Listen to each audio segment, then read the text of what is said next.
नमस्कार दोस्तों। आज आपके सामने मैं एक कहानी लेकर आया हूँ। ये कहानी यशपाल जी की है। इस कहानी का नाम है मकरील। तो आइए हम लोग इस कहानी का आनंद लेते हैं। कहानी कुछ ऐसे शुरू होती है। गर्मी का मौसम था। मकरील की सुहावनी पहाड़ी आबो हवा में छुट्टी के दिन बिताने के लिए आई संपूर्ण भद्र जनता खिंचकर मोटरों के अड्डे पर, जहां पंजाब से आने वाली सड़क की गाड़ियां ठहरती हैं, एकत्र हो रही थी। सूर्य पश्चिम की ओर से देवदारों से छाई पहाड़ी की चोटी के पीछे सरक गया था। सूर्य का अवशिष्ट प्रकाश चोटी पर उगे देवदारों से ढकी आँख की दीवार के समान जान पड़ता था। पर आकाश में मोर पूंछ के आकार में दूर दूर तक सिंदूर फैल रहा था। उस गहरे अर्गवनी रंग के पर्दे पर ऊंची काली चोटियां निश्चल, शांत और गंभीर खड़ी थीं। संध्या के झीने अंधेरे में पहाड़ियों के पार्श्व के वनों से पक्षियों का कलरव तुमुल परिमाण में उठ रहा था। वायु में चीड़ की तीखी गंध भर रही थी। सभी ओर उत्साह, उमंग और चहल पहल थी।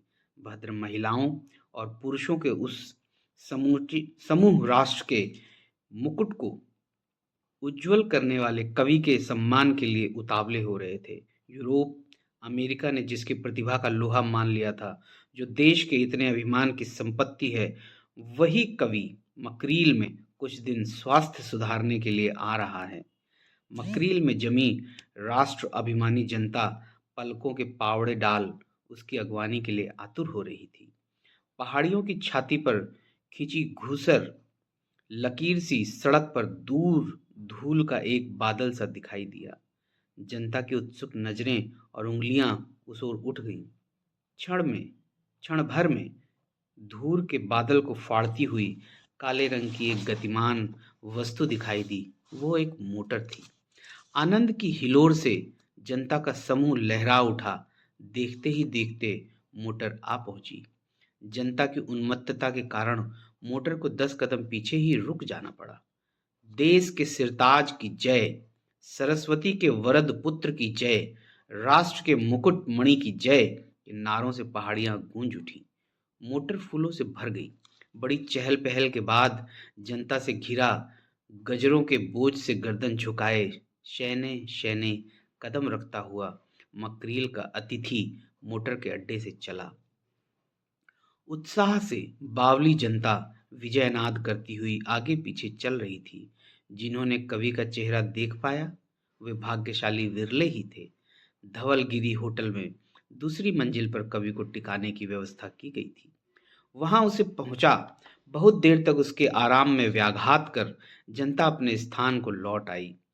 कुंवार की त्रयोदशी का चंद्रमा पार्वत्य प्रदेश के निर्मल आकाश में ऊंचा उठ अपनी शीतल आभा से आकाश और पृथ्वी को स्तंभित किए हुए था। उस दूध की बौछार से धवलगिरी की हिमधवल 2 मंजिली इमारत चांदी की दीवार से चमक रही थी। होटल के आंगन की फुलवारी में खूब चांदनी थी, परंतु उत्तर पूर्व के भाग में इमारत के बाजू की छाया पड़ने से अंधेरा था। बिजली के प्रकाश से चमकती खिड़कियों के शीशे और पर्दों के पीछे से आने वाली मरमर ध्वनि तथा नौकरों के चलने फिरने की आवाज के अतिरिक्त सब शांत था। उस समय इस अंधेरे बाजू के नीचे के कमरे में रहने वाली एक युवती फुलवारी के अंधकार में भाग में एक सरो के पेड़ के समीप खड़ी दूसरी मंजिल की पुष्प तोरणों से सजी उन उज्जवल खिड़कियों की ओर दृष्टि लगाए हुए थी, जिसमें सम्मानित कवि को ठहराया गया था। वह युवती भी उस आवेग में स्वागत में सम्मिलित थी। पुलकित हो उसने भी कवि पर फूल फेंके थे, जयनाद भी किया था। उस घमासान भीड़ में समीप पहुंच एक आंख से कवि को देख लेने का अवसर उसे ना मिला था। इसी साध को मन में लिए उस खिड़की की ओर टकटकी लगाए खड़ी थी। कांच पर कवि के शरीर की छाया उसे जब तब दिखाई पड़ जाती थी। स्फूर्तिप्रद भोजन के पश्चात कवि ने बरामदे में आकर काले पहाड़ों के ऊपर चंद्रमा के मोहक प्रकाश को देखा। सामने सकरी धुंधली घाटी में बिजली की लपक की तरह फैली हुई मकरील की धारा की ओर उसकी नजर गई। नदी के प्रवाह की घरघराहट को सुन वो सिहर उठा। कितने ही क्षण मुंह उठाए वह मुग्ध भाव से खड़ा रहा। मकरील नदी के उद्दाम प्रवाह को उस उज्जवल चांदनी में देखने की इच्छा से कवि की आत्मा व्याकुल उठी थी। आवेश और उन्मेष का वह पुतला सौंदर्य के इस आह्वान की उपेक्षा न कर सका।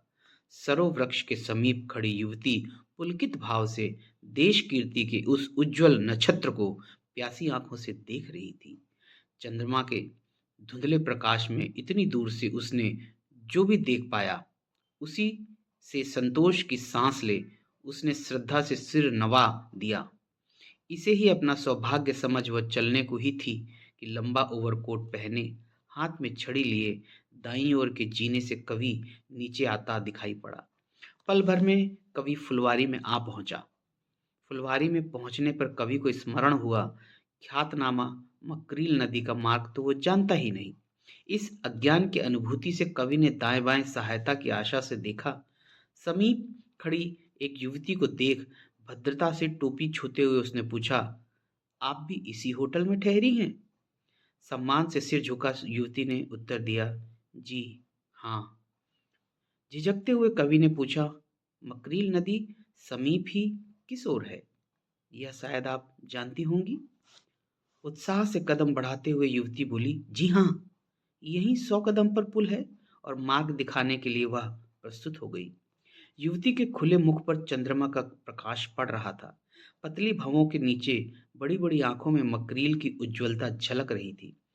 कवि ने संकोच से कहा, न ना, आप व्यर्थ कष्ट न कीजिए। गौरव से युवती बोली, कुछ भी नहीं, यही तो सामने है। उजली चांदनी रात में संगमरमर की सुगढ़ सुंदर सजीव मूर्ति सा युवती साहसमयी विश्वासमयी मार्ग दिखाने चली। सुंदरता के याचक कवि को कवि की कविता वीणा के सूक्ष्म तार स्पंदित हो उठे। सुंदरता स्वयं अपना परिचय देने चली है। सृष्टि सौंदर्य के सरोवर की लहर उसे दूसरी लहर में मिलाने ले जा रही है। कवि ने सोचा। 100 कदम पर मकरील का पुल था। 2 पहाड़ियों के तंग दर्रे से उद्दाम वेग और घनघोर शब्द से बहते हुए जल के ऊपर तारों के रस्सों में झूलता हल्का सा पुल लटक रहा था। वे दोनों पुल के ऊपर जाकर खड़े हुए। नीचे तीव्र वेग से लाखों करोड़ों पिघले हुए चांद बहते चले जा रहे थे। पार्श्व को चट्टान से टकरा कर वे फेनिल हो उठे थे। फेन राशि से दृष्टि न हटा कवि ने कहा, सौंदर्य उन्मुक्त हो उठा है। युवती को जान पड़ा मानो प्रकृति मुखरित हो उठी है। कुछ क्षण पश्चात कवि बोला, आवेग में ही सौंदर्य का चरम विकास है। आवेग निकल जाने पर वो केवल कीचड़ रह जाता है। युवती तन्मयता से उन शब्दों को पी रही थी। कवि ने कहा, अपने जन्म स्थान पर मकरील इतनी वेगवती न होगी, न इतनी उद्दाम। शिशु की लटपट चाल से चलती हुई होगी। समुद्र में पहुंच वह प्रौढ़ता की शिथिल गंभीरता धारण कर लेगी। अरे मकरील, तेरा समय यही है। फूल न खिल जाने से पहले इतना सुंदर होता है और ना तब जब उसकी पंखुड़ियां लटक जाएं। असली समय वही है जब वह स्फटोन्मुख हो। मधुमाखी उसी समय उस पर निछावर होने के लिए मतवाली हो उठती है। एक दीर्घ निश्वास छोड़ आंखें झुका कवि चुप हो गया। मिनट पर मिनट गुजरने लगे। सर्द पहाड़ी हवा के झोंके से कवि के वृद्ध शरीर को उस समय ध्यान आया। उसने देखा मकरील की फेनिल श्वेतता युवती की सुगढ़ता पर विराज रही है। एक क्षण के लिए कवि घोर शब्दमयी प्रवाहमयी युवती को भूल मूक युवती का सौंदर्य निहारने लगा। हवा के दूसरे झोंके से सिहर कर बोला, समय अधिक हो गया है, चलना चाहिए। लौटते समय मार्ग में कवि ने कहा, आज त्रयोदशी के दिन यह शोभा है, कल और भी अधिक प्रकाश होगा। यदि असुविधा ना हो तो क्या कल आप मार्ग दिखाने आएंगी? और स्वयं ही संकोच के चाबुक की चोट खाकर वह हंस पड़ा। युवती ने दृढ़तापूर्वक उत्तर दिया, अवश्य। सर्द हवा से कवि का शरीर ठिठुर गया था। कमरे के सुखद उष्णता से उसकी जान में जान आई। भारी कपड़े उतारने के लिए वह परिधान की मेज के सामने गया। सिर से टोपी उतारकर ज्यों उसने नौकर के हाथ में दी, बिजली की तेज रोशनी से सामने आईने में दिखाई पड़ा मानो उसके सिर के बालों पर राज ने चूने से भरी कुची का एक पोत दे दिया हो और धूप में सुखाए फल के समान झुर्रियों से भरा चेहरा। नौकर को हाथ से के संकेत से चले जाने को कहे वह दोनों हाथों से मुंह ढक कुर्सी पर गिर पड़ा। मुंदी हुई पलकों में से उसे दिखाई दिया चांदनी में संगमरमर की उज्जवल मूर्ति का सुघड़ चेहरा, जिस पर युवती की पूर्णता छा रही थी। मकरील का उन्माद भरा प्रवाह। कवि की आत्मा चीख उठी, यौवन यौवन। ग्लानि की राख के नीचे बुझती चिंगारियों को उमंग के पंखे से सजग कर चतुर्दशी की चांदनी में मकरील का नृत्य देखने के लिए कवि तत्पर हुआ। घोषमयी मकरील को कवि के यौवन से कुछ मतलब न था। मूक मकरील ने पूजा के धूप दीप के धूम्रावरण में कवि के नक्शिक को देखा ही न था। इसलिए वह दिन के समय संसार की दृष्टि से बचकर अपने कमरे में ही पड़ा रहा। चांदनी खूब गहरी हो जाने पर मकरील के पुल पर जाने के लिए वह शंकित हृदय से फुलवारी में आया। युवती प्रतीक्षा में खड़ी थी। कवि ने धड़कते हुए हृदय से उसकी ओर देखा। आज शाल के बदले वह शुतरी रंग का ओवरकोट पहने थी, परंतु उस गौर सुघड़ नख-शिख को पहचानने में भूल हो सकती थी। कवि ने गदगद स्वर में कहा, ओहो, आपने बात रख ली, परंतु इस सर्दी में कुसमय? शायद उसके न रखने में ही अधिक बुद्धिमानी होती। व्यर्थ क्यों कष्ट कीजिएगा, आप विश्राम कीजिए। युवती ने सिर झुकाकर उत्तर दिया, मेरा अहोभाग्य, आपका सत्संग पा रही हूं मैं। कट कटंकित स्वर से कवि बोला, सो कुछ नहीं, सो कुछ नहीं। पुल के समीप पहुंच कवि ने कहा, आपकी कृपा है, आप मेरा साथ दे रही हैं। संसार में साथी बड़ी चीज है। मकरील की ओर संकेत कर, यह देखिए इसका कोई साथी नहीं, इसलिए हाहाकार करती साथी की खोज में दौड़ती चली जा रही है। स्वयं अपने कथन की तीव्रता के अनुभव से संकुचित हो हंसने का असफल प्रयत्न कर अप्रतिभ हो वह प्रवाह की ओर दृष्टि गड़ाए रहा। आंखें बिना ऊपर उठाए उसने धीरे धीरे कहा, पृथ्वी की परिक्रमा कर आया हूँ। कल्पना में सुख की सृष्टि कर जब मैं गाता हूँ संसार पुलकित हो उठता है। काल्पनिक वेदना के मेरे अंतर्नाद को सुन रोने लगता है। परंतु मेरे वैयक्तिक सुख दुख से संसार का कोई संबंध नहीं। मैं अकेला हूँ, मेरे सुख को बांटने वाला कोई नहीं। इसलिए वह विकास न पा तीव्र दाह बन जाता है।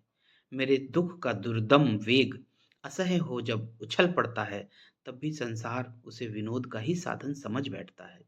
मैं पिंजरे में बंद बुलबुल हूँ, मेरा चहकना संसार सुनना चाहता है। मैं सुख से पुलकित हो गाता हूँ या दुख से रोता हूँ, इसकी चिंता किसी को नहीं। काश जीवन में मेरे सुख दुख का कोई अवलंब होता, मेरा कोई साथी होता। मैं अपने सुख दुख का एक भाग उसे दे उसकी अनुभूति का भाग ग्रहण कर सकता। मैं अपने इस निस्सार यश को दूर फेंक संसार का जीव बन जाता। कवि चुप हो गया। मिनट पर मिनट बीतने लगे। ठंडी हवा से जब कवि का बूढ़ा शरीर सिहरने लगा, दीर्घ निश्वास लेकर उसने कहा, अच्छा चलें। द्रुत वेग से जाती जल राशि की ओर दृष्टि किए युवती कंपित स्वर में बोली, मुझे अपना साथी बना लीजिए। मकरील के गंभीर गर्जन में विडंबना की हंसी का स्वर मिलाते हुए कवि बोला, तुम्हें? और चुप हो गया। शरीर कांप उठने के कारण पुल के रेलिंग का आश्रय ले युवती ने लज्जा विजड़ित स्वर में कहा, यद्यपि मैं तुच्छ हूं। न न न न, ये बात नहीं। कवि सहसा रुक कर बोला, उल्टी बात। हाँ, अब चलें। फुलवारी में पहुंच कवि ने कहा, परंतु बात पूरी कहे बिना ही वह चला गया। अपने कमरे में पहुंच सामने आईने की ओर दृष्टि न करने का वह जितना ही प्रयत्न करने लगा, उतना ही स्पष्ट अपने मुख का प्रतिबिंब उसके सम्मुख आ उपस्थित होता। बड़ी बेचैनी से कवि का दिन बीता। उसने सुबह हो एक तौलिया आईने पर डाल दिया और दिन भर कहीं बाहर न निकला। दिन भर सोच और जाने क्या निश्चय किया। संध्या समय कवि पुनः तैयार होकर फुलवारी में गया। सुतरी रंग के कोट में संगमरमर की वह सुघड़ मूर्ति सामने खड़ी थी। कवि के हृदय की तमाम उलझन क्षण भर में लोप हो गई। कवि ने हंसकर कहा, इस सर्दी में? देश काल पात्र देखकर ही वचन का भी पालन किया जाता है। पूर्णिमा के प्रकाश में कवि ने देखा। उसकी बात के उत्तर में युवती के मुख पर संतोष और आत्मविश्वास की मुस्कुराहट फिर गई। पुल पर पहुंच हंसते हुए कवि बोला, तो साथ देने की बात सचमुच ठीक थी? युवती ने उत्तर दिया, उसने परिहास की तो कोई बात नहीं। कवि ने युवती की ओर देखकर साहस करके पूछा, तो जरूर साथ दोगी? हाँ, युवती ने हामी भरी, बिना सिर उठाए ही। सब अवस्था में, सदा। सिर झुकाकर युवती ने दृढ़ता से उत्तर दिया, हाँ। कवि अविश्वास से हंस पड़ा। तो आओ, उसने कहा, यहीं साथ दो, मकरील के गर्भ में। हाँ, यही सही, युवती ने निर्भीक भाव से नेत्र उठाकर कहा। हंसी रोककर कवि ने पूछा, अच्छा तो तैयार हो जाओ, 1 2 3। हंसकर कवि अपना हाथ युवती के कंधे पर रखना चाहता था। उसने देखा पुल के रेलिंग के ऊपर से युवती का शरीर नीचे मकरील के उद्दाम प्रवाह की ओर चला गया। भय से उसकी आंखों के सामने अंधेरा आ गया। हाथ फैलाकर उसे पकड़ने के विफल प्रयत्न में बड़ी कठिनता से वह अपने आप को संभाल सका। मकरील के घोर गर्जन में एक दफे सुनाई दिया, छप, और फिर केवल नदी का गंभीर गर्जन। कवि को ऐसा जान पड़ा मानो मकरील की लहरें निरंतर उसे आओ आओ कहकर बुला रही हैं। वो सचेत, ज्ञान शून्य पुल का रेलिंग पकड़े खड़ा रहा जब पीठ पीछे से चलकर चंद्रमा का प्रकाश उसके मुंह पर पड़ने लगा। उन्मुक्त की भांति लड़खड़ाता हुआ वो अपने कमरे की ओर चला।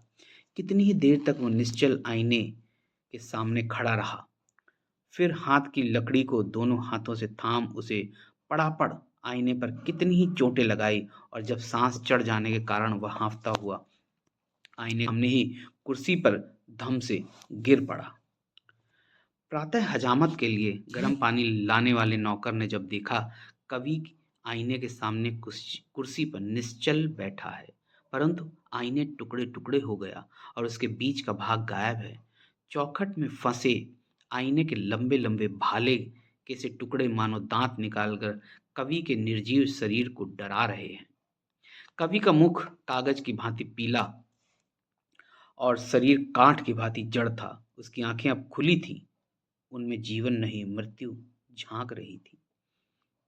बाद में मालूम हुआ, रात के पिछले पहर कवि के कमरे से बाहर अनेक बार आता हूँ आता हूँ आता हूँ की पुकार सुनाई दी थी। ये यशपाल की कहानी मकरील को हमने अभी सुना। धन्यवाद।